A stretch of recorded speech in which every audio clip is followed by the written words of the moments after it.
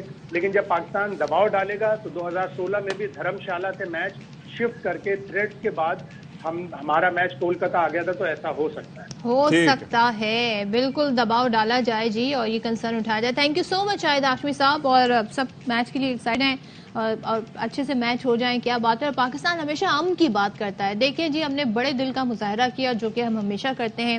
India کی جانب سے اس طرح کی ہٹ دھرمیاں جاری آ جاتی ہیں, لیکن اب اور مشکلات کریٹ کرنے کی کوشش کرتے ہیں. ایک طرف تو یہ معاملات ہیں, حکومتی سطح پر یہ حالات ہیں, دوسری جانب ہم دیکھ رہے ہیں شادیاں ہو رہی ہیں اکراس دا بارڈر. ہاں جی, یہ کیا سین ہے بھائی؟ بس یہی سین ہے, ادھر کے ادھر پسند آ رہے ہیں, ادھر کے ادھر پسند آ رہے ہیں. مطلب سرحدیں رکاوٹ نہیں بنی, سرحدیں اور حکومتیں بس پسند نہیں آ رہی, لیکن لوگوں کے دل جو ہیں وہ جڑ رہے ہیں, اور حتیٰ کہ شادیاں بھی ہو رہی ہیں. تو کراچی آن لائن نکاح بھی ہو رہا ہے. ہاں جی, کراچی کی لڑکی ہے اور جودھ پور کا لڑکا ہے, ان کا آن لائن نکاح ہو گیا ہے. آگے کی ہوئے گا مطلب ظاہر ہے اب وہ ویزا پروسیس بھی ہوگا, لیکن وہ رخصتی پھر ہوگی. راجستھان کا جی شہر ہے, آپ تصویریں دیکھ سکتے ہیں, ماشاءاللہ بڑی اچھی دلہن لگ رہی ہیں. تو راجستھان کے شہر جودھ پور کے رہائشی ارباز خان ہیں, نام بھی ان کا بڑا ویسے فلمی ہے, ارباز خان اور کراچی کی آمنہ کی بات طے ہوئی اور نکاح کی تاریخ بھی رکھ دی گئی. تاہم ویزا نہیں ملا, وہی بات ہوئی. اسی وجہ سے آن لائن نکاح کیا گیا ہے. دونوں خاندانوں اور دونوں طرف سے قاضیوں کی موجودگی میں نکاح کی ورچوئل تقریب کا انعقاد کیا گیا. اور دولہے کی فرمائش پر یہ سنیں اشفاق آپ, شادی کی تقریب کو LED اسکرینز پر براہ راست دکھایا گیا. سوشل میڈیا پر اس نئی شادی کے بس اللہ کرے کہ ایک دوسرے کو صحیح سے قبول کریں, اور اللہ یہ بھی کرے کہ یہ فلٹرز نہ لگاتے ہوں دونوں, پتہ چلے سامنے جائیں تو پہچاننے سے انکار کریں. نہیں, فلٹرز لگ نہیں رہے, فلٹرز پتہ چل جاتے ہیں. نہیں پتہ چلتے, اتنے تیز ہم ہو گئے, کوئی نہیں پتہ چلتے. چینیوں سے پوچھے, لڑکوں کو نہیں پتہ لگتے. لڑکے جو ہیں نا وہ جھانسے میں آ جاتے ہیں, انہیں نہیں پتہ چلتا کون سی تصویر فلٹر والی کون سی ریئل. لڑکیوں کو سب پتہ ہوتا ہے. تو میری ہمدردیاں ارباز کے ساتھ ہیں. ویسے میری ہمدردی آپ کے ساتھ ہے کہ آپ فلٹر پہ فرق نہیں کر سکتے. نہیں کر سکتے, مجھے نہیں پتہ چلتا. اچھا ویسے مردوں کو ہم کہاں فلٹر سے کیا لینا دینا, آج کل سلمنگ فلٹر, یہ بہت ساری چیزیں ہیں جو پتہ دے رہی ہوتی ہیں کہ بھئی آنکھ, کسی کی آنکھ بڑی ہوتی ہے, اس کی آنکھ کا کلر دوسرا ہوتا ہے, ناک اتنی پتلی سی ہوتی ہے, تو ایک ہی جیسے فلٹرز ہوتے ہیں, پتہ لگ جاتا ہے سب پہ ایک ہی چھاپے لگے ہوئے ہیں. ہاں اچھا, یہ ضرور غور کیجیے گا آپ. کچھ ہے نا, کچھ فیس جو ہے نا وہ اتنا سا ہوتا ہے, وہ جو اب ایک وہ بنایا ہوا ہے نا بیوٹی کانسیپٹ, ستوا ناک, کتابی چہرہ. اچھا, کتابی چہرہ کیسے ہوتا ہے؟ پھول کی پنکھڑی جیسے ہو. مجھے ایک بات بتائیں, ڈبے جیسے منہ اور کتابی چہرے میں کیا فرق ہوتا ہے؟ ہاں, کتابی چہرہ اور ڈبے, کتابی کھلی بھی نہیں, وہ بند کتاب, کتابی چہرہ ہے, کھلی کتاب والا چہرہ نہیں. اچھا, اور پہلے تو یہ بھی تصویریں لی جاتی ہیں اردو شاعری میں تو اتنا تذکرہ ہے اس طرح کی.